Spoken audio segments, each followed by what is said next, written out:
We are diving deep today, and I mean really deep, into metal's great historians, the Swedish powerhouse Sabaton. That's right. Specifically, their highly anticipated new album, Legends. Hmm. So our mission, basically, is a historical shortcut. We're using the reviews, the analysis you shared, to pull out the, 11 different historical And figures. distinct stories, yeah. And these compelling stories they cover. I mean, we are spanning almost 4,000 years of conflict and, well, legendary deeds. It's a fascinating project, definitely. And Okay. what immediately jumps out, I think, is the sheer scope shift here. Right. Because, for the first time since The Last Stand, Sabaton isn't solely focused on the 20th century world wars. Yeah, that's a big change. They've consciously pulled back, looking much further into antiquity, history, pure legend sometimes. Yeah. It's a concept, really, that fans haven't seen explored this thoroughly since maybe Heroes. The timeline is just staggering, isn't it? We're talking history that ranges all the way from the earliest figure, Pharaoh Senusret III, around 1878 BCE, Way back. right up through the era of Napoleon Bonaparte, whose reign really defined the early 19th century. Quite the spread. And just on a logistical note for the band itself, we should probably mention the big news. Yeah. They moved their label to Better Noise Music. Yeah, that was interesting. A bit of an unusual strategic shift, maybe, for such an established metal band. Definitely raised some eyebrows. But that business move aside, the creative approach here is, well, huge. Sources describe this album as a complete detour from the trenches, Okay. creating what feels like, I don't know, a fully fleshed out cinematic universe of history. Like they're raiding every era imaginable. A cinematic universe. I like that. And it's also interesting to note the internal collaboration. Apparently, every single band member actively participated in the songwriting for Legends, Ah, that's new for them. which is, yeah, a first for them, really sharing the load. Okay, well, that collaborative energy must be what allowed them to tackle such a just vast sweep of history. Let's jump right into the deepest past then. Starting with the oldest legend, Pharaoh Senusret III, covered in the track The Cycle of Songs. Hmm. We are talking 1878 BCE. This ruler was apparently one of Egypt's mightiest. Yeah, and musically, this one is an absolute opener. It really showcases what one reviewer called the wall of sound effect. Wall of Sound. Okay. It's big, it's bombastic, you've got driving drums, a truly majestic choir. But what's fascinating is that same reviewer noted the song's initial structure, surprisingly reminded them of the rock band Journey. Journey. Yeah, it's like this blend of AOR structuring, but with massive heavy production laid over it. Journey meets Egyptian pharaohs. That sounds like classic Sabaton, blending genres, trying to inject that unexpected catchiness into ancient history. Exactly. Okay, so after Egypt, we pivot hard. Pure military strategy with Hannibal Barca and lightning at the gates. Ah, Hannibal. Or this is the Second Punic War, focusing on the Battle of Cannae, 216 BCE. Right, and Cannae is, well, it's the ultimate strategic lesson, isn't it? What's crucial to understand is that battle is still studied today. Still, wow. Yeah, as a masterclass in military maneuvering, because of Hannibal's really clever double envelopment tactic against a, frankly, numerically superior Roman force. Right, he was outnumbered. Heavily. And of course, you have the enduring image, the war elephants crossing the treacherous Alps. That just defines his legend. So given that immense physical struggle, crossing the Alps, the cold, the snow, the sheer logistical nightmare, how does the music actually capture that epic journey? Well, the song deliberately mirrors that arduous march. It's noted for being slower and actually quieter than you might expect from Sabaton. Quieter. Okay. Yeah, making it atmospherically dense. The usual musical force, the pure impact they deliver, it kind of takes a back seat here. Instead, the song leans into the struggle, that marching pace through harsh territory. So less intensity, more atmosphere of endurance. Gotcha. But after Hannibal's cunning strategy, we hit the ultimate moment of maybe political ambition.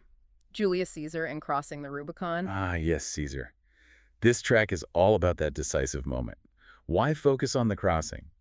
Well, because that simple, illegal act Very Libra. of leading his army across the Rubicon River into Italy proper, Yeah. that sparked the Roman Civil War. The point of no return. Exactly. And the song perfectly reflects that decisiveness. It's Sabaton in, classic mode, solid, immediately familiar, pacey. You know what you're getting. Pretty much. Yeah. Driven by hard drumming and fantastic string riffing that creates that undeniable marching rhythm of history moving forward. Speaking of marching, that takes us directly from antiquity and boom, hurtling forward into the Middle Ages. Big jump again. The range of warriors and figures here is incredible, and you mentioned the cover art. You can see all of them depicted on that fantastic, intricate art by Peter Salai. Yeah, the artwork's amazing. It really ties it all together visually.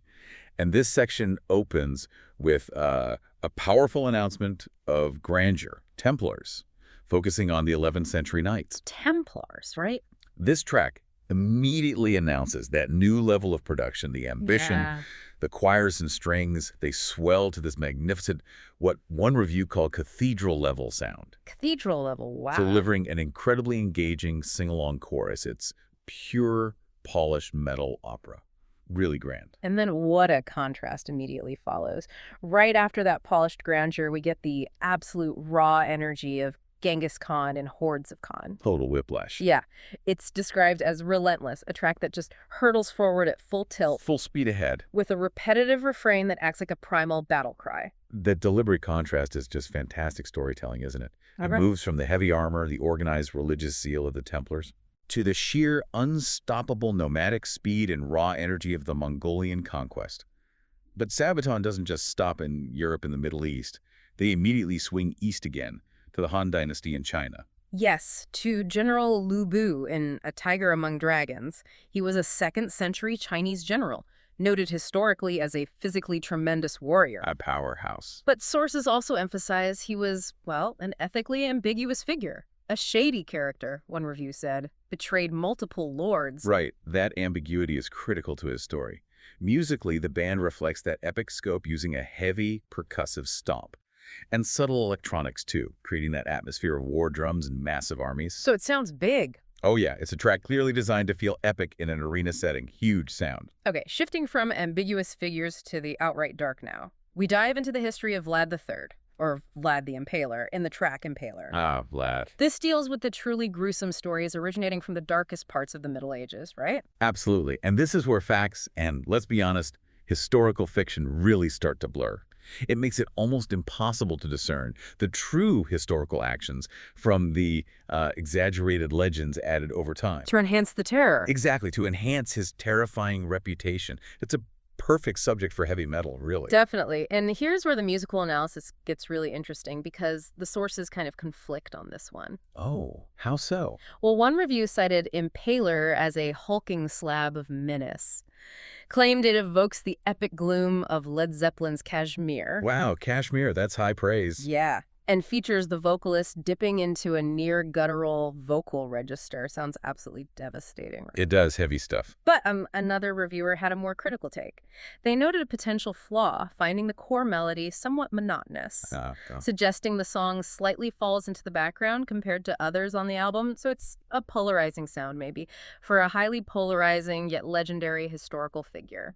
That makes sense. Yeah. It seems like they're still trying to master that balance, perhaps telling a dark story versus delivering an instantly memorable melody. That's a tough line to walk. Shoo.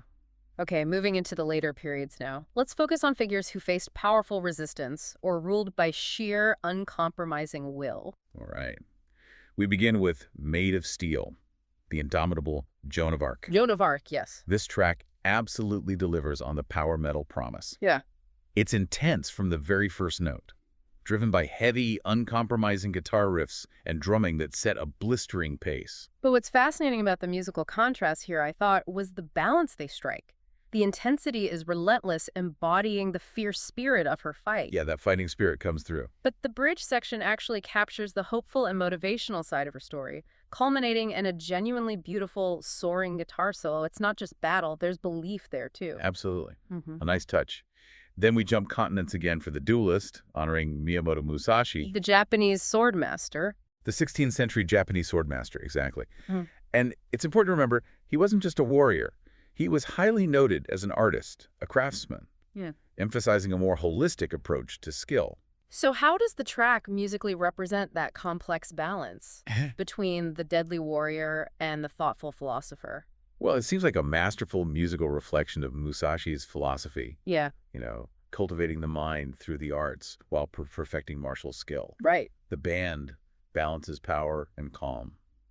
While the drums are strong, The guitars and strong vocals support a fitting tribute that leads into an impressive, quite considered solo, rather than just, like, frenetic shredding. Or thoughtful. Exactly. Reflects the man himself. Okay, that brings us finally to the self-proclaimed ruler and Eleni emperor, dedicated to Napoleon Bonaparte. Napoleon. One source called this song an unbelievable earworm, like designed to stick with you. It really is an incredibly catchy tune. It has this persuasive, almost march-like foundational rhythm. Marsh-like. Yeah, reflecting the relentless advance of his armies, perhaps. And the vocalist, Joachim, is clearly inhabiting Napoleon himself, singing lyrics about conquering and ruling land. I take your land, your independence. I will conquer all. I will rule you. Really direct. Very. And powerful choirs crash in behind him, giving it that necessary historical authoritative weight. It works. Sounds epic. So we wrap up this monumental historical journey with the powerful closing track, which brings the band literally back home, Tilsieger. Which translates simply as to victory. To victory. And this track revisits a foundational figure for Sabaton fans. Gustav II Adolf, the Lion from the North. From Carolus Rex. Exactly, whom they previously covered extensively on Carolus Rex. Yeah. Here, the focus is specifically on his decisive victory at the Battle of Breitenfeld in 1631. And what a proud flourish this is. Tilsieger is sung entirely in Swedish. It's seen by fans, apparently, as a powerful statement, a clear sign of connection to the band's history, their home. Definitely feels that way. And the song itself is majestic. Opens powerfully with an organ, setting a grand celebratory tone for the victory. A fitting closer. So looking back at the whole album then, the sound itself. Well, the general assessment seems to be that producer Jonas Källgren ensured the power is unwavering throughout. The sound is consistently described as mightier and more epic than ever before. Higher praise you can't get for Sabaton, really. Pretty much. The band successfully maintains its core identity, the pomp, the energy, while profoundly broadening their historical scope. They've really proven they can own any era. Okay, so what does this all mean for you, the listener? Well, our mission, I think we can say, was a clear success. Legends successfully distilled centuries of history, from 1878 BCE right up to the 19th century. An incredible range. Into 11 powerful tracks, presenting what is truly a triumphant march through heroic sound worlds. Yeah, and I think the key takeaway is this. The album doesn't attempt to reinvent Sabaton's core metal sound. You still know it's them. But it uses that signature style to profoundly stretch their historical focus into this vast, almost cinematic universe we mentioned. Right. Proving they can be metal's great historians for, well, literally any age. We've explored figures driven by powerful faith like the Templars and Joan of Arc, pure strategy like Hannibal, relentless conquests like Napoleon and Genghis Khan. Big conquerors. And philosophical mastery like Miyamoto Musashi. If you look across these thousands of years of conflict and courage, what single quality more than any other do you think is essential for a figure to earn that ultimate, enduring title of a true legend? That's a tough one. That's something for you to chew on until our next deep dive.